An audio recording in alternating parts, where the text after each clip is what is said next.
Good morning. So, welcome to Livable Legacies. Today the question of the day is: how do we women of color, immigrant women, deal with discrimination at our workplaces? Um, and this is, it could be discrimination based off of your gender, um, or because of race, or because of class. And oftentimes also, and perhaps the worst form of it is the unconscious biases that or unconscious discrimination that people do have, which is now even more difficult to address, right? um, so how do we deal with discrimination at our workplaces? So that's the question of the day today. Okay, so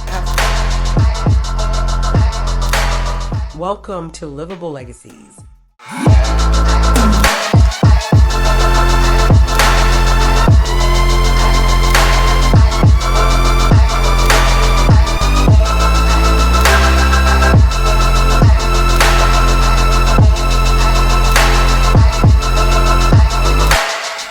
that's the question of the day today. Okay, so I have 5 points to discuss. Let's dive in. All right, so one of the ways I have dealt with this is to cultivate a strong brand. Um, I have learned to embrace. I mean, I am a black woman. I'm a woman. I'm a woman of color, and I'm an immigrant woman. Then I have an accent. So it is not always that you walk into spaces and people want to hear what you. In fact, the first moment you open your mouth, I open my mouth, most people would go like, I probably don't even know how to speak English. Then now so people have to first of all overcome the accent, and then they have to overcome the fact that I'm black, I look like this, and most often my hair is in afro, and so very afro kinky hair. So there's a lot of things and barriers people have to go past before they can actually pay attention and listen, truly listen to what is coming out of my mouth. So this is something that I have. It is in very rare cases that I walk into a room and people will immediately want to hear what I have to say based on just how I look. So, but one of the things I have learned over time to do is to cultivate a very strong brand, and that comes from being very self-aware and being very confident. For a very long time, I would walk into spaces and trying to convince people what I'm saying is this, what I'm saying, and they would say pardon so many times, and I would be trying to, argue my point and just trying to belabor the point, not understanding that to begin with, people are just gonna be biased. Some people just be biased, right? And those are not my people, and not let that affect my confidence and my brand. So one, embrace your unique identity. You are who you are. There are things about you that you can change, and there are things you can absolutely not change. You can maybe tweak your accent, for example. I never used to speak like this.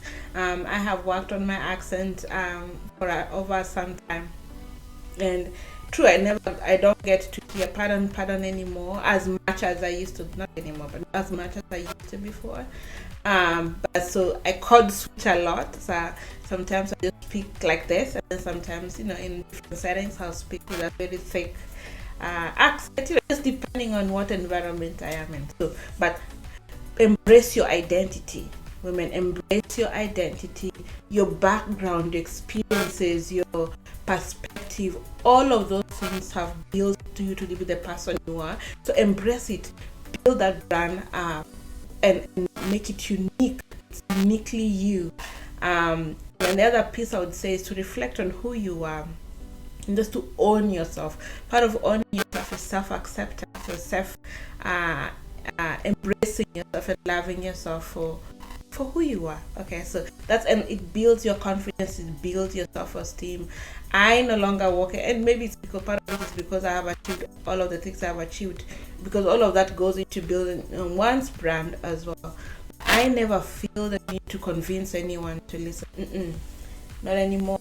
even at work, I'll say it once, and based on the response that I'll be getting, I'm not trying to convince anyone anything to like me or anything. I am who I am. I mean, you see me speaking to you in public like this. I am who I am. I own myself. I love myself. This is where my experiences are unique. My background is absolutely unique. There are not very many women you'd find with a background like mine. And there will be not too many people you'll find who are like me. So I'm uniquely me. I'm thankful for who I am and my experiences and my perspective of life. And this is my brand. I own it with my accents and all. So 2, develop a strong financial sense of literacy and independence. I think, much as we want to avoid talking about finances do weave into just about anything in our lives. It's, we cannot escape it. The topics we cannot escape the notion of relationships and that kind of thing. And the other thing we cannot escape totally is the issue of finances, right? But finances do play a big role, particularly for us, in boosting our confidence. I think, for me at least, it does. Anytime I'm feeling wacky or someone has done something to throw me off balance, then I can jump in my computer and do a few things and try and do 1 or 2 things and, make a few $1,000. My mood immediately is very good. I have shown myself I have the capacity to, 1, be independent regardless of my 9 to 5. I can stand on my 2 feet regardless of that job. Like, that job does not have me by the neck. Does not have a chokehold on me. I have other avenues to create, to be able to put a bread and butter on the table for my children, put a roof over the heads of my children. So that job is not the only thing that I'm dependent upon. And oftentimes when you're facing discrimination, and then this is the only thing that you can do, for sure it will impact you, it will impact your confidence. But so way to go about it is to develop a strong sense of financial independence, that you would have what people say now is multiple streams of income. Create other streams of income.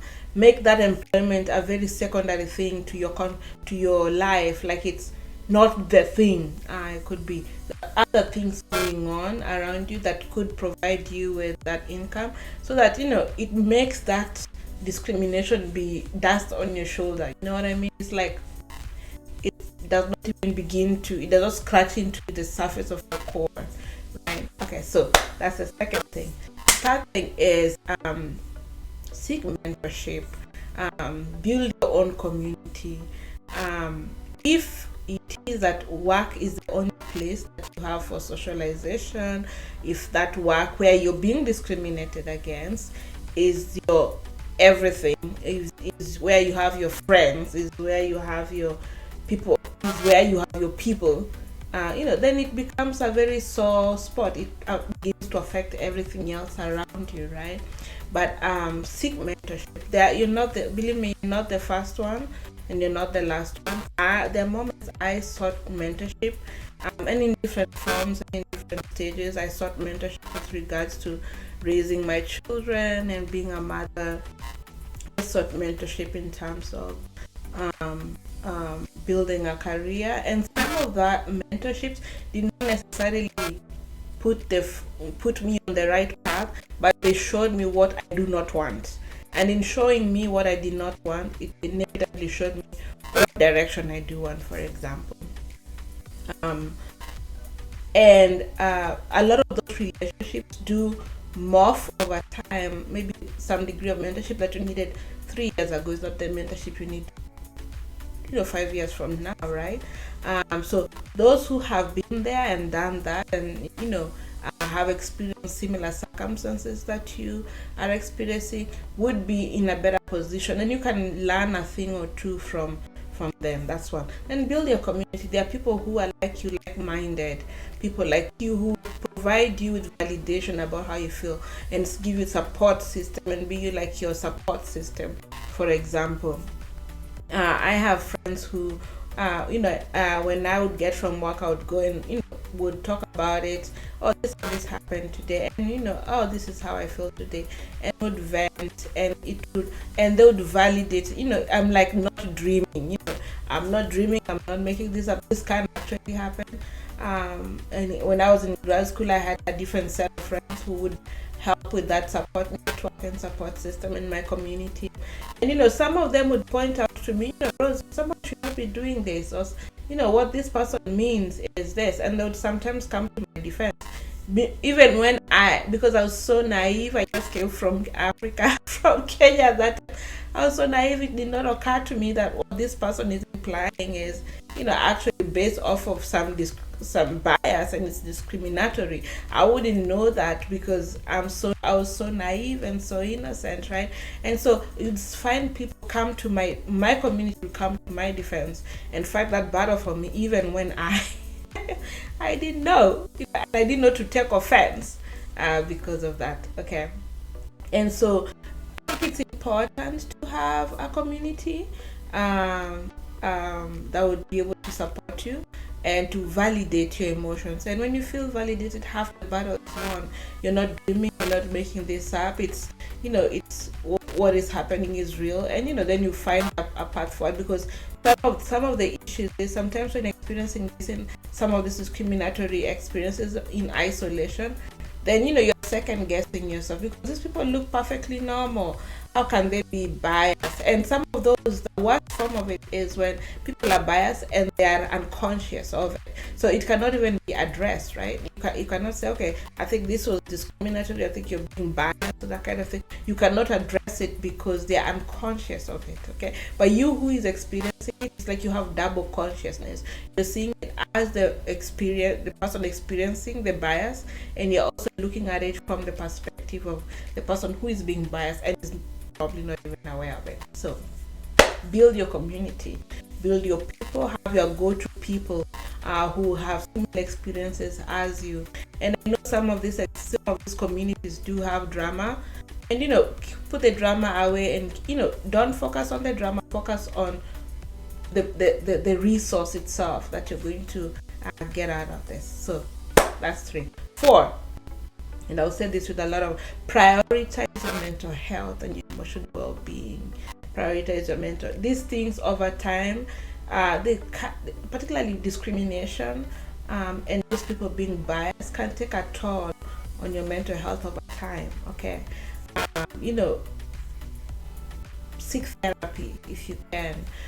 Place boundaries. Have a thick skin. Build your resilience, right? And some of this is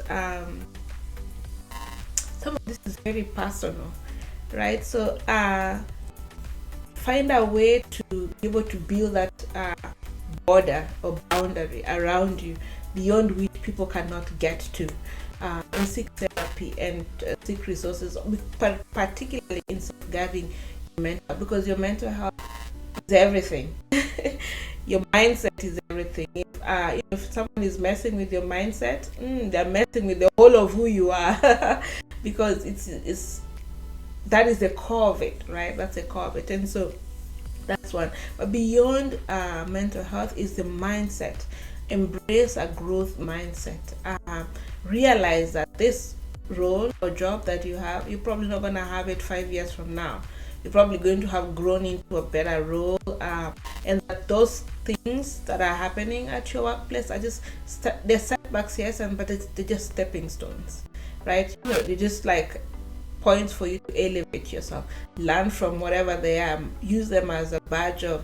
I use them as a badge of, like, okay, watch me grow better than this, and I do better, and I grow into a better roles, and I've grown out of those roles and gone into other roles. And when I look back, sometimes I just like, what even was that? I just laugh it off, because it seems so trivial and so meaningless and so pointless on their part, when I am now in a much better position. That's how I deal with it. But embracing a growth mindset also means that you're not there to be you're there to only do what you're supposed to do grow out of it and move on to something bigger and better. Do contribute to whatever you need to contribute, grow out of it, and move on to something better. So when you look at it that way, everything becomes very temporary. It's not here to last. It's very temporary. It's you're not focusing on the issue at hand, or the problem of that is raised with discrimination. You are looking at the bigger picture, right? Because you have a growth mindset. So that's for fifth, but not least, is leverage some legal resources you might have at work, and some advocacy resources you might have at work. There's the DEI at work. Some of you have DEI at work. Some of you would have no legal recourse in those sorts of terms, but begin those advocacy discussions against discrimination and what that means and what that feels like for different communities. What might feel like discrimination for me against religion or against political affiliation is probably different from what that would feel like from someone else, right? Or based on gender, that might be different from someone else. I especially have that against all those three categories, and it's in a intersectional ways, a lot of the discrimination. So that's fifth. Seek some legal recourse, seek out advocacy opportunities to advocate against discrimination. Begin those discussions at your workplace where possible. And then last and not least, which is probably just a bonus, is build a legacy plan. Also, we are here to build a livable legacy. No, we are. Yeah. So, what is your legacy plan? What's your trajectory? If you build out what your plan is and where you think you want to be, all of these other things become so trivial because you have a growth mindset, you have a plan, a bigger plan, bigger than the current little employment nonsense going on, because it becomes nonsense based off of your bigger legacy plan, right? So build your legacy plan, plan it out, and this becomes then this discrimination become very little, become very trivial against your bigger objective. Okay. All right, thank you so much. If you like this video, please like and subscribe or share with someone else who would be able to benefit. I benefit from videos like this some time back when I was lost and just looking for a direction, and I'm hoping that my content will be able to help someone else get out of a funk, or validate someone else's perspective, or support someone else's way of thinking, uplift someone and encourage someone, or someone to be able to learn from my experience. So if you like the video, like and subscribe, and we'll talk again soon. Thanks for watching. Don't forget to hit the like button and subscribe so you never miss out on the latest content. I'll catch you in the next one.